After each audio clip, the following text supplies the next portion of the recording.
When Solomon's temple in Jerusalem was destroyed, the Jews were exiled, dispersed in all directions. We never forgot what was written in the Torah. We kept on praying to return. We have no written history, but our forefathers say we came to Ethiopia through Egypt and the Sudan to the Gandhar region. The point is, we came to Ethiopia, and our forefathers fought to remain Jewish, and they passed down their tradition to us. If a person allows themselves enough time to learn Torah from the Jewish people, from the sages that have toiled and toiled over every single verse and have support and evidence for every single thing that's in the Torah, you will find an answer for every question humanly possible.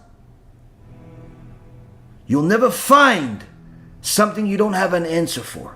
You'll never find something there's no explanation for that could affect your life. You will have all of the issues you can possibly imagine addressed in the Holy Torah. But if you go out there and you go listen to Esav or Ishmael, then what you're going to end up with are people that are looking to deceive you because they have an agenda.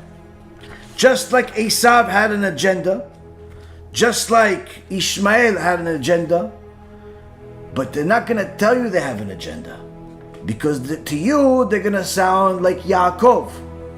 And that's why our weekly parasha says, Akol kol Yaakov vayadayim yedei Esav. The voice is the voice of Yaakov, but the hands are the hands of Esav. If you learn Torah from Esav, even if he sounds good and he's a good speaker and he's exciting and he's this and he's that, remember, he's still Esav. It's forbidden to learn Torah from him. It's forbidden to believe anything they say. The same goes for Ishmael. The only place that you can rely on are true Torah Jews. Jews that learn Torah honestly with the tradition at hand, with the Masoret, with the explanation, with the sources, and without an agenda. We have the answers, you just have to ask. Very simple.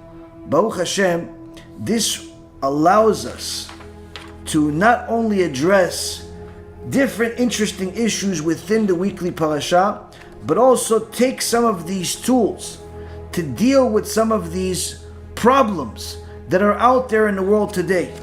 You have the Christians missionizing at the highest level in history. In the past, when they tried to convert the Jews to Christianity and the Jews refused, they simply murdered us by the millions. Falasha is an obscenity. They had no respect for us. As it had for Jews elsewhere, adversity hardened their will. Religious leaders established strict rules of conduct to insulate the Jews from their Christian neighbors. Today, they're not murdering us physically, at least not for the last 75 years, but spiritually they're looking to murder us left and right. The missionizing by the Christians is not going to stop anytime soon. The Muslims, on the other hand, Ishmael, their dawah is no longer just focused on the Christians and the atheists. It's also focused on the ignorant Jews. It's also focused on the naive Jews. They target Jewish women in Eretz Israel with money, with all types of luxury, with all types of false hope, just to bring them back to their villages and rape them and pretend like they're married to them only to literally tie them with chains to the refrigerator and never allow them to leave again. Many Palestinian terrorists don't realize that their mother is Jewish. They're brought up to hate their own brothers because they don't realize that their mother is actually Jewish. 60,000 Jewish girls have been captured by these Muslim terrorists. 60,000. We're talking about big numbers here for Am Yisrael. We're not China and we're not America. We don't have hundreds of millions of people. 60,000 girls for us is an enormous number. They're doing this to the girls. They're doing this to the boys. In America, the fastest growing religion is Islam.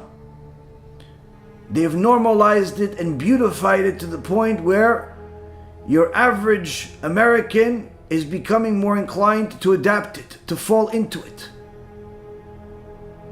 And in fact, many of the black guys and girls in America that are part of this Hebrew Israelite movement are now feeling empowered by joining Islam, where they're either going to call themselves the real Jews, and the real Jews of today that are Torah observant, they call us the fake Jews, because they're black and we're not, even though there are plenty of black Jews, but apparently they're not aware of this.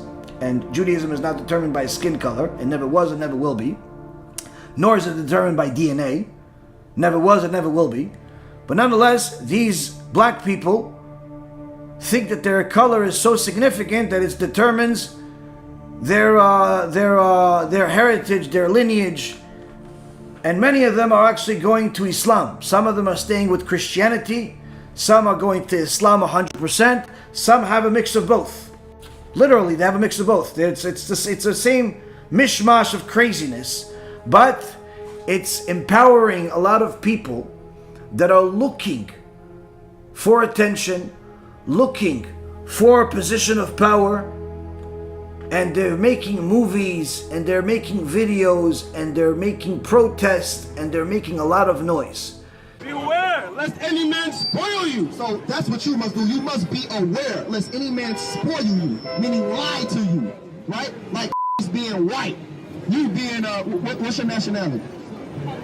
Honduras. So Zebulon, you being from Honduran, right? Because according to the Bible, because they're lying. They're lying. That's why Paul warned you. Paul warned you.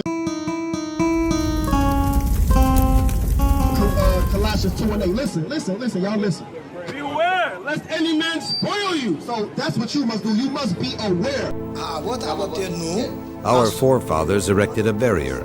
It was forbidden to enter the house of a Christian, to eat with a Christian, to drink the water of a Christian. Because of this, we survived. Lest any man spoil you, meaning lie to you. Through philosophy. Catholicism is a philosophy. Christianity is a philosophy. Islam is... This has already been going on for several years. There was a movie that came out a couple of years ago that made a lot of noise, and a lot of black people went after it and followed the Hebrew Israelite movement, slowly but surely becoming more and more anti-Semitic. Then the idiot Kanye West put even more fuel on the fire with his idiocy and his anti-Semitism and his ignorance, even though what he said wasn't necessarily as bad as what some people make it seem to be. Still, nonetheless, in the eyes of people, especially the ones that are already have the Jews on their target and on their radar, he magnified the fire. So now you have a bunch of these so-called Hebrew Israelites, these Muslims and these Christians, making all types of videos and lectures and debates specifically targeting the Jewish people and our Torah, and distorting the reality, distorting the facts. And worse yet, they're not receiving much of a response. The Jewish world remains quiet. One of the reasons is because the common belief is that if we address them, if we respond to them, perhaps it'll make them angrier and more violent. This is a flawed logic. We've seen it time and time again fail where when we don't respond, when we don't defend our Torah, we don't defend ourselves, it doesn't help us. It doesn't help us in any way.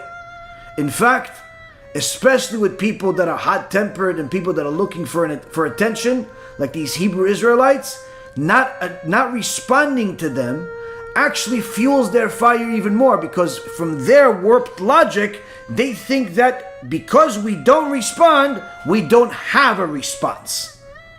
And therefore that gives them even more empowerment in their eyes that they're right, that they really are Jews. Initially, they just figured, listen, I'm African American, my ancestors were slaves, this, that, even though that has nothing to do with me, hundreds of years have already passed. My favorite thing to do is play basketball, football, or I want to trade in the stock market, or I want to be a doctor. I live in America. None of the slavery actually really affects me, but nonetheless, I'll play that slavery card because sometimes it helps me get some people to say nice things to me, get accepted in schools, in jobs, and so on and so forth. So, this is the black guy before the Hebrew Israelites. Once the Hebrew Israelites capture this guy, he's in their radar, they get him on, all of a sudden, he's no longer a victim. He's no longer a victim. No, now he's the leader. Now the Jews are the slaves. The Jews are the enemy. How? Just a few days ago, you were saying that you are persecuted, you can't get the right job, you can't get the right school, you can't get the right this, you can't get the right that, and now you're the empowered one, you're this. What happened? What, just because you had a conversation, you saw a video on YouTube? What happened? Why? Because you put that funny clothes on that you got from some costume store? How did you change from this to this? The truth is, Rabotai Karim, all of this comes from ignorance. Ignorance of the Jews and the Gentiles alike. Now, the Jews are obligated to know their Torah. The Gentiles are obligated to know their version of the Torah, which is the Noahide laws. Of course, many of them don't even know that exists.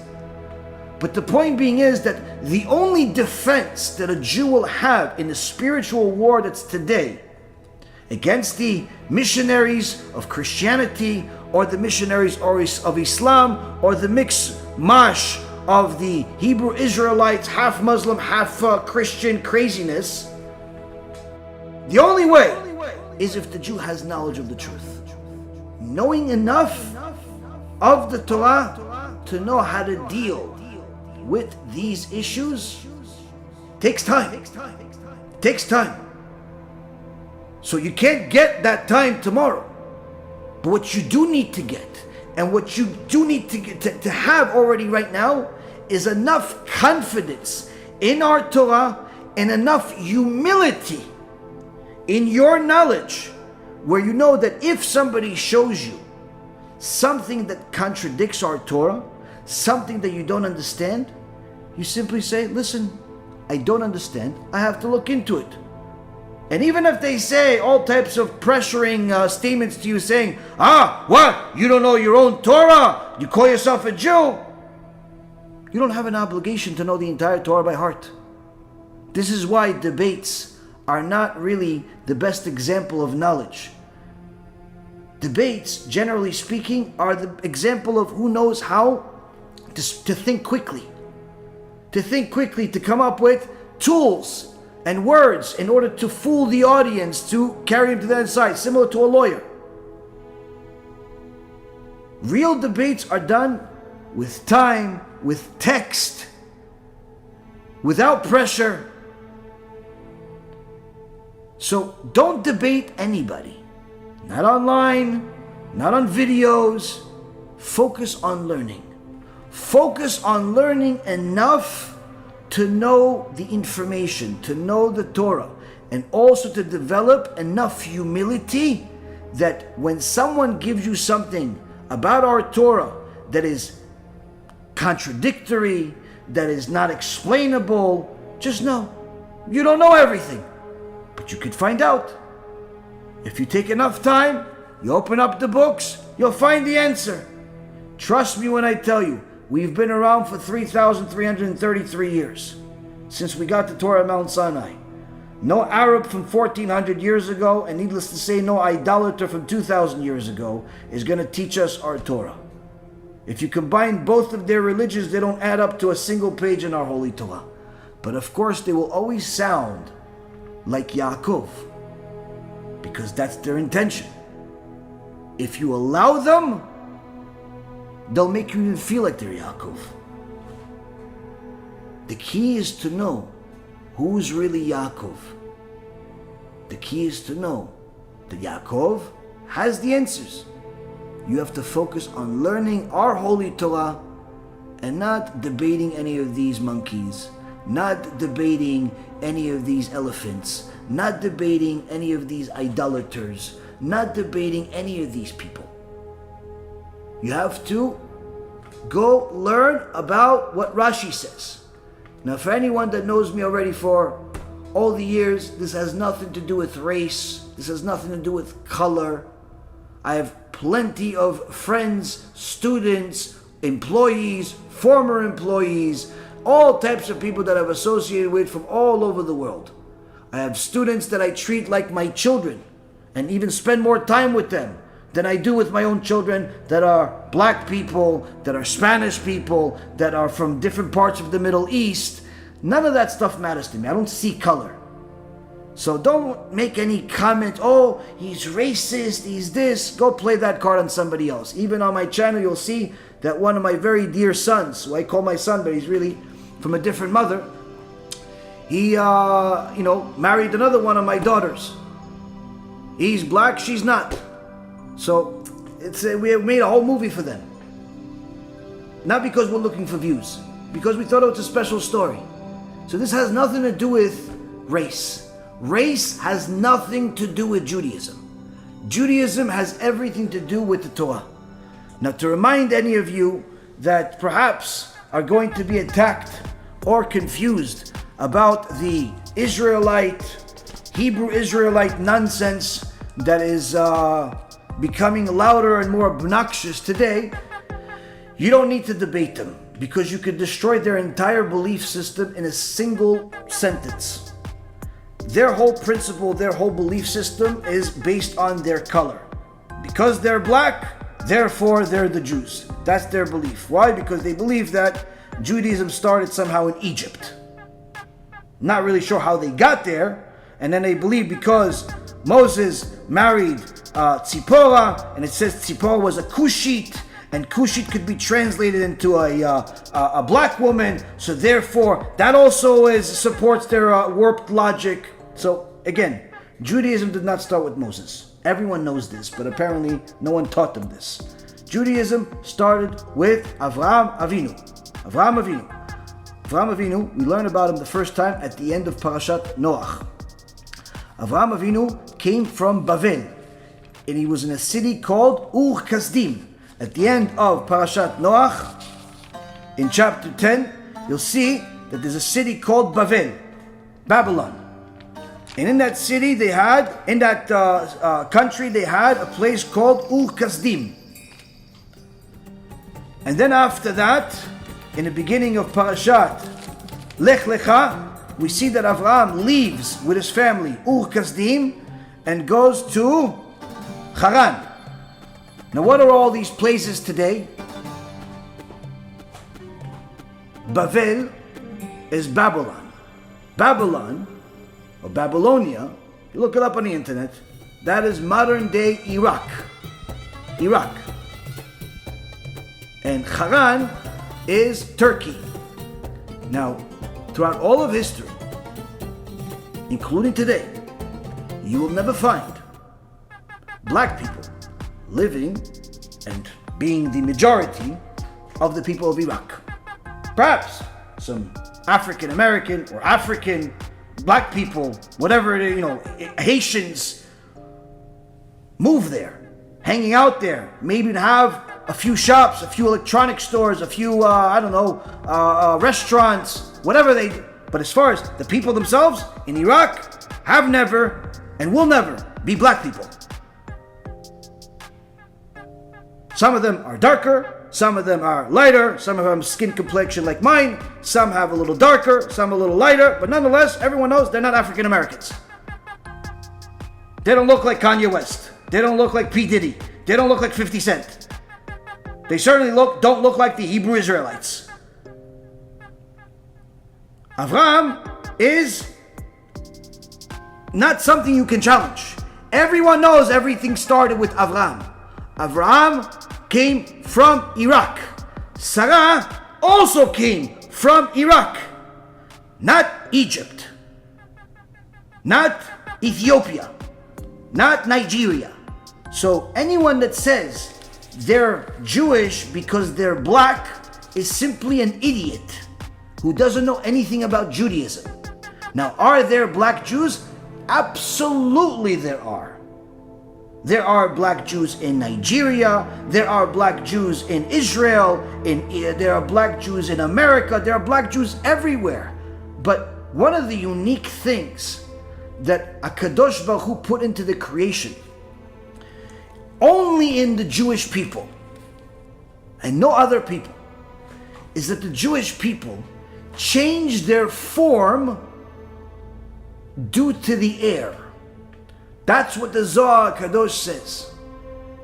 That the Jewish people, if they move to a certain place, their form will change over the generations to start looking like the people that they live next to. So that means that if you have an Ashkenazi Jew, white as a piece of bread, move him and his family and his little white kids that eat chulent and gefilte fish, you move them to Africa. You build a nice community over there. Go back there 300-400 years later, you're going to see some of his descendants without intermarriage. Some of his descendants are much darker than some of the people that you see today and call them black. Why? Because our skin complexion is not like other people based on biology. It has to do with HaKadosh Baruch Hu's spirituality. This is why you have Jews of all colors, of all shapes. There was a huge community of Chinese Jews up until maybe less than 100 years ago. Over 5,000 Jews. They are all the descendants of the ancient Jewish community in Kaifeng, China, dating to the 8th to 9th century. Lived in China. 宗教的名字是巴吉坚的教派，表示他们的屠夫按照尼克的要求提取坐骨神经，使他们与穆斯林不同。任命了特殊的屠宰者，这强调了对 kashrut 的重视。一些访问背景的犹太人抱怨他们在开封的首席拉比强加的严酷饮食规则。一位传教士来到开封，解释基督教。一旦他们看到他的圣经中的图片，在他们眼里是可憎的，他们就明白他崇拜耶稣，并立即要求牧师离开犹太教堂。犹太教堂因他的存在而受到亵渎。And they looked as Chinese as the Chinese people you see today. With the eyes, with the skin complexion, with everything. They look Chinese. We are going to study Hebrew and Jewish culture, and in the beginning we planned to study 1 year, but I think not enough. But they were 100% Jewish.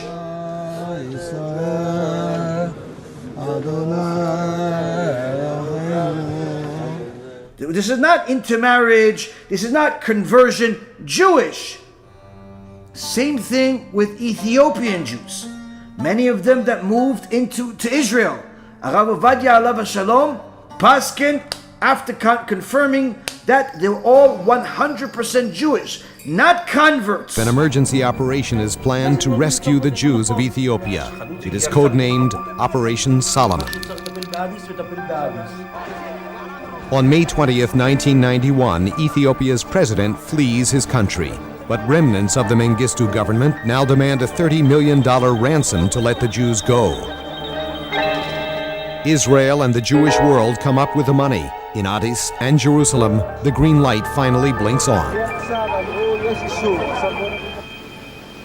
On the morning of May 24th, Israeli Air Force planes take off for Ethiopia, carrying troops in civilian clothing. Operation Solomon is underway. Not people that were born non-Jews and want to become Jews. No. They are 100% Jewish. And of course, there are many issues with the Jews from Biafra and other parts of Africa because there's not enough proofs. And nonetheless, even when there are enough proofs, there's not unfortunately, there's not a big enough rabbi with big enough shoulders to take it on and simply put the Exile on the Biafran Jews and the other Jews that are living in Africa.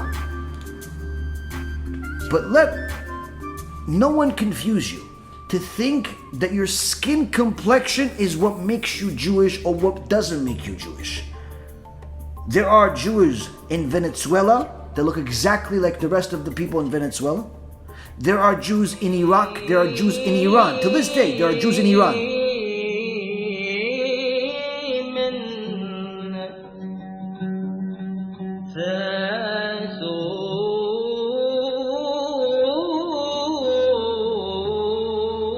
There are still this day, there's a community of Jews in Iran that are religious Jews.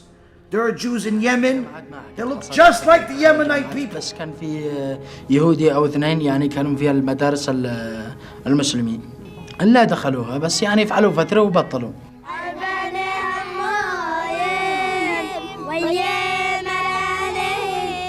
There are Jews in Afghanistan. There are Jews in India that look just like the Indians. Many of them moved already to Eretz Israel. There's an entire Indian Jewish community. In Israel, they all look like people from India, and they are from India. But they're Jews that have a direct connection to the time of the Bet HaMikdash 2,000 years ago.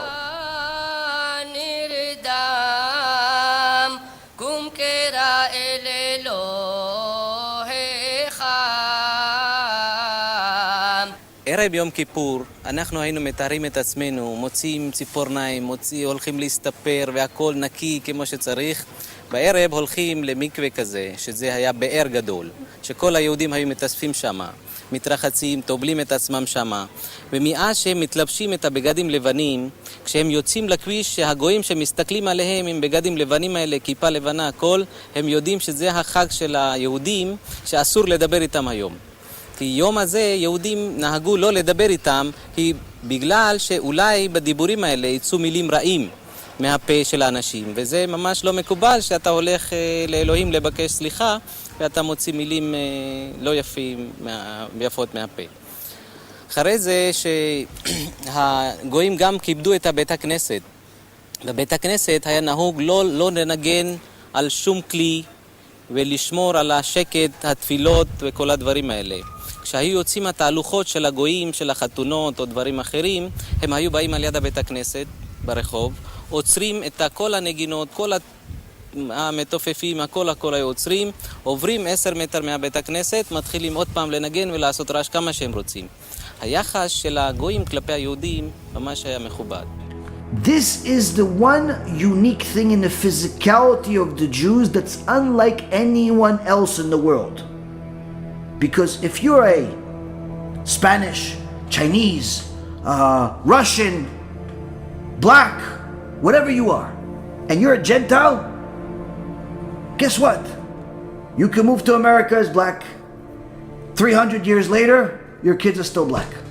So long as you contained the assimilation, your kids are still black. You're Russian, you move to the middle of Africa. So long as you contain the assimilation, don't assimilate with the people that are of different color, guess what? 500 years later, you're still white like a piece of bread, Russian. Why? Because the color of the Russian or the black or the Chinese or the Indian that are not Jewish have to do with biology, have to do with the physical makeup of the people. The Jewish people, it has to do with HaKadosh Baruch Hu. It has to do with HaKadosh Baruch Hu. And we've seen, and we have proofs, where you can look online, pick any nation in the world, just put the nation and then the word Jewish after it, and you'll find pictures or even videos of Jewish people that have a written, not theoretical, not belief in my heart, written proves that they are connected to the same Jews that were at Mount Sinai. They were connected to the Jews at the Beit HaMikdash 2,000 years ago. Syrian Jews, some of the oldest communities out there. What do you think? If you go to Syria, you'll see them look different? They look like Syrians.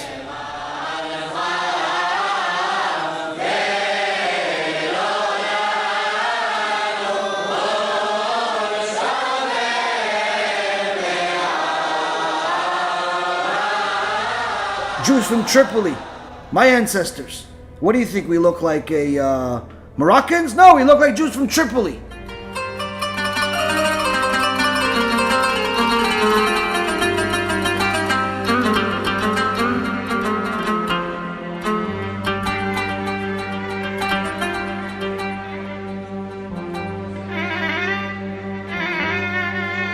And Moroccan Jews, what do you think they look like? Jews from America? No, they look like Moroccans.